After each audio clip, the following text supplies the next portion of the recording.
What's crack-a-lackin' Challenger? I'm your host, James Morelan. Today we have an amazing video. Today is the official tank tour of my 90-gallon aquarium. So you guys know, I have been working on this tank for a long time, and as you can see, it looks beautiful. So today we'll be talking about the fish, the plants, the filtration, the lighting, the stone, the soil, and everything you'd want to know, including stocking and snails and shrimp. So this is going to be an amazing video. And guys, don't forget all the links for everything that I have will hopefully be down in the description. It'll take a long time, but it's worth it. And I encourage you guys to check this out. And it should work on other aquariums. You just have to get like stronger filters. And yeah. So this video is going to be a little bit different. It's not really going to have that much of me in it. It's just going to mainly be a voiceover of me explaining what is in these tanks. You're not going to see me for much longer. But before we start, let us get right into a short cinematic.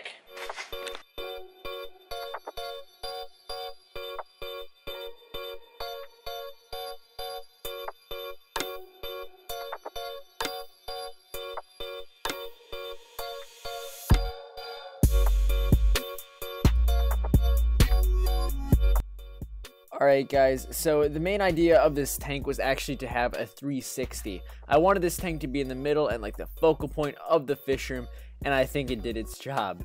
So you can see there's some of the jungle val, which is one of my favorite plants, and you can see it drooping over the tank. And I did that by having a wave maker, and I think it actually looks pretty awesome. And you can see it just like leaning over.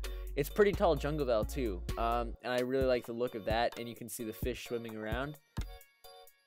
And now on to like plants. We have jungle val, as I said. We have a couple other types of val, a ton of different types of anubias as well. We have some anaccurius, we have anaccurus, we have java ferns, and we have glossostigma enelos, and that's a cool plant. And we also have some java moss, and I also threw in some Xmas moss every once in a while. But yeah, that's on a little piece of driftwood or spiderwood. The cleanup crew for this tank is, as you can see, tons of snails. We have ramhorn snails. We also have bladder snails and some other sorts of them. And as you can see, there's one in the middle. You guys can actually get some on the challenger.store, link in the description. But all the plants were actually from H2O Plants. And you can see I actually have a Japanese algae eater. And these guys were surprised. No one really knew that I got them. I just put them in the tank. And they've actually helped a lot with killing algae. And you can see some Hillstream loches. Everyone was so concerned about the Hillstream loches, but trust me, they are doing great. I actually posted about them on my Instagram, so you guys knew how they were doing.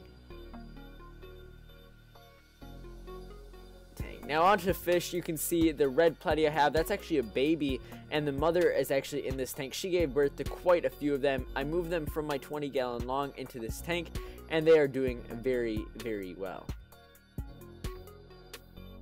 So you guys may be wondering what I feed my fish, and more recently I've actually been feeding them Fluval Bug Bites. Make sure you guys check them out in the description. I've actually teamed up with Fluval to do a giveaway, so 100 people will actually be able to win some free Fluval Bug Bites. If you create a video explaining why you'd want them, or if you currently use them, post a video of you using them and use the hashtag Fluval Bug Bites for a chance to win, as well as there is a grand prize of $2,500. So this is a lot of fun, and make sure you guys tag me in it or do hashtag ChallengerWild so I can check it out too, as well as your YouTube channel.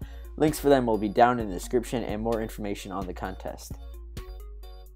Now, I didn't get the best shot of the other fish that are in here, but we actually have some mollies, and they're pretty cool. I have a silver molly, and like a black one, and a marble molly, and those guys are really cool, and you'll see them swimming around every once in a while.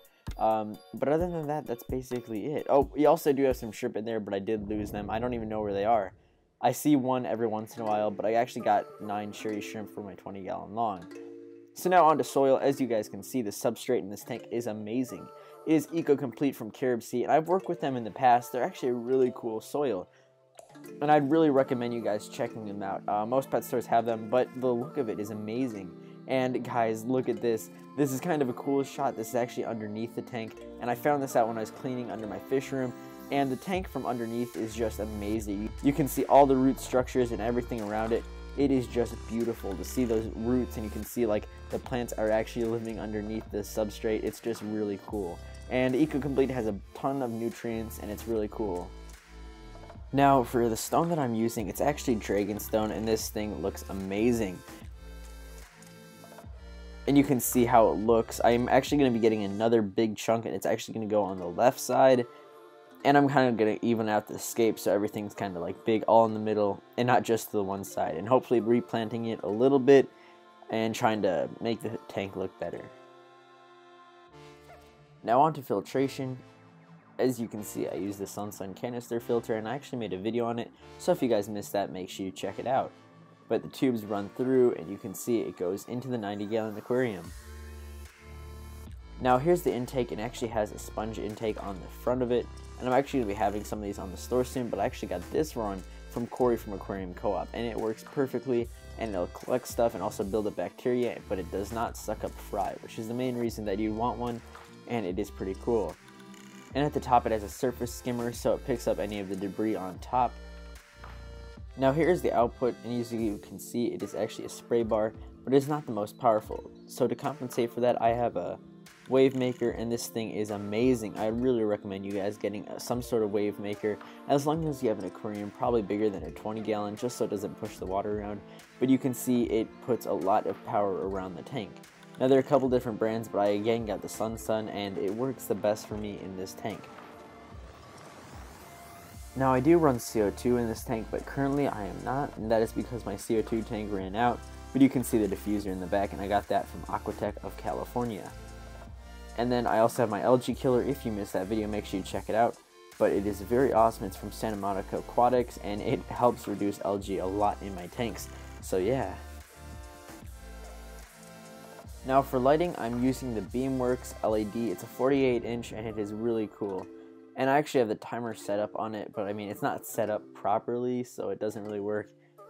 And you can see it also has blue, which is cool. It's kind of like a moonlight, as some people call it. It's great for saltwater, but this is freshwater.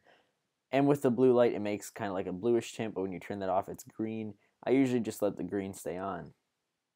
So up here you can see the LEDs that are currently on. It has green, red, and white, and it makes the tank look beautiful. And you can see it's a very refreshing look. I might get another one just to increase lighting on the tank. I hope you guys enjoyed this video. I will catch you on the flip-flop. Ski y'all later. Bye. Make sure you drop a like and also share this to your favorite fish form. See y'all later. Bye.